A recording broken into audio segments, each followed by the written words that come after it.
નમસ્કાર દર્શક મિત્રો, આપ સૌનું સનસનીખીજ ન્યૂઝમાં હાર્દિક સ્વાગત છે। નજર કરીએ આજના સમાચાર ઉપર।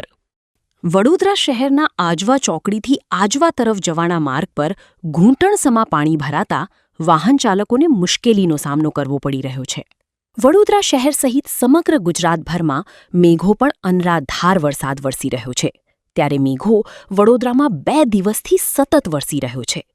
માત્ર થોડા જ વરસાદ કારણે વડોદરાના શહેરના આવેલ આજવા ચોકડીથી આજવા ગાર્ડન જવાના મુખ્ય માર્ગ પર સયાજીપુરા નજીક આખા રોડ પર ઘૂંટણસમા પાણી ભરાવાને કારણે વાહન ચાલકોને ભારે મુશ્કેલીનો સામનો કરવો પડી રહ્યો છે। આરએનબી વિભાગ તથા પાલિકાનું તંત્ર આડીધડ કામગીરીની કારણે છેલ્લા ઘણા વર્ષોથી આ જ સમસ્યાનો સામનો કરવો પડી રહ્યો છે, ત્યારે હવે પાલિકાનું તંત્ર અને સરકાર ક્યારે ધ્યાન આપે છે એ જોવાનું રહ્યું। ભારત આઝાદ થયા પછી 72-75 વર્ષ થવા આવ્યા, પણ આ વિસ્તારમાં કોઈ જ વિકાસ નહીં। નથી ડ્રેનેજ લાઇટ, નથી સ્ટ્રીટ લાઇટ, નથી પાણીની વ્યવસ્થા, નથી રોડની વ્યવસ્થા કે ગટર લાઇન નથી। વરસાદી કાંસ તો છે જ નહીં, તમને દેખાઈ રહ્યો છે। હવે આટલું બધું પાણી ભરાય અને વડોદરામાં પ્રવેશ કરવા માટેનું પહેલું જ આ ગામ છે, છતાં વિકાસ નથી। વિકાસની ગુલબાંગો ફૂંકવામાં આવે છે, પણ હું નથી માનતો કે વિકાસ કરવામાં કોઈને રસ છે।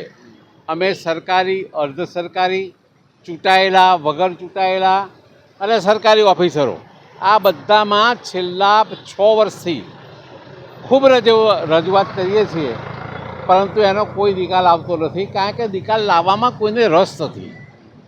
અમે પંચાયતવાળાને પ્રયત્ન કરીએ છીએ, પંચાયત બિચારી એકલી શું કરી શકશે?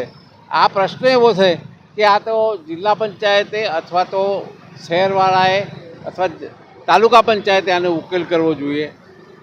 એક બાજુ ગટર લાઇન છે જે 10 ફૂટ ઊંડી છે, એક બાજુ વડોદરામાં પાણી લઈ જવા માટે જે પાઇપલાઇન નાખી છે એના ખાડા ખોદેલા છે। માણસ આ બેમાંથી એક જગ્યાએ પડી જશે અને એનો જીવ જશે તો કોઈ સરકારી ઓફિસર આશ્વાસન સિવાય બીજું કંઈ નહીં કરી શકે। બહુ તો કદાચ 2-5 લાખ રૂપિયા આપશે, પણ એનો જીવ તો પાછો નહીં આવે, અથવા ગરીબ માણસ તો કોઈ છોકરો ગયો હશે એ તો પાછો નહીં લાવે ને। તો એમની આંખો કેમ નથી ઉઘડતી? એમની આંખો ઉગાડવી જરૂરી છે, નહીં તો અમે બીજા રસ્તા અપનાવી શકીશું, પણ 6 વર્ષથી અમે રાહ જોઈને બેઠા છીએ, એ રાહ હવે જોવાય એમ નથી। વહેલી તકે આનો નિકાલ લાવો। સયાજીપુરા પાસે, આજવા ચોકડી પાસે ઘૂંટણ જેટલું પાણી છે, કેટલી હાલાકીનો સામનો કરવો પડી રહ્યો છે? અરે મધ્યમ વર્ગવાળાની તો વાત જ ના કરશો, કારણ કે જે લોકો ચાલતા કાં તો 2 વ્હીલર લઈને જેને નીકળવાનું છે એનું તો કાયદેસર 2 વ્હીલર બંધ જ થઈ જાય એવી પોઝિશન છે અહીંયા આગળ। અને આ છેલ્લા 4-5 વર્ષથી હું સરપંચ તરીકે ફરજ બજાવું છું ને મેં વારંવાર બધી જ જગ્યાએ રજૂઆતો કરેલી છે। એમાં આરએનબીનું સદર લાગે છે ખાસ, અને આરએનબીને અમે કોમ્યુનિકેશનથી પણ અને લેખિતમાં પણ જાણ કરેલી છે, પણ અત્યાર સુધી એમને કોઈ કામ હાથ ધરેલ નથી।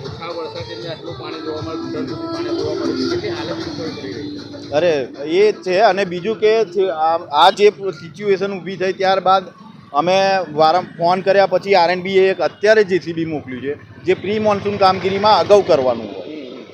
આજે હું મારો પંચાયતનું એક જેસીબી લાગેલું છે અને એક આરએનબીએ મોકલ્યું છે, અને જ્યાં પાણી રોકાય છે ત્યાં અત્યારે કામગીરી કરીએ છીએ। તો આ ખરેખર કામગીરી પ્રી મોન્સૂન અગાઉ કરવાની હોય, જે અત્યારે એમને આ પાણી ભરાયા પછી દેખાય। સિનિયર સિટીઝનને બી આવતા જતા હાલાકીનો સામનો કર્યો? સિનિયર સિટીઝનોની તો ઘરમાંથી નીકળવાની કોઈ સંભાવના જ નથી એવું છે। ક્યાં સુધી નિકાલ આવે શું લાગે તમને? અમે રજૂઆત કરી છે, અને જ્યારે પણ રજૂઆતનો ફોલોઅપ લઈએ છીએ ને ત્યારે એવું કહે છે કે હા અમે કામ લઈ લીધું છે હાથમાં અને ટૂંક સમયમાં થઈ જશે।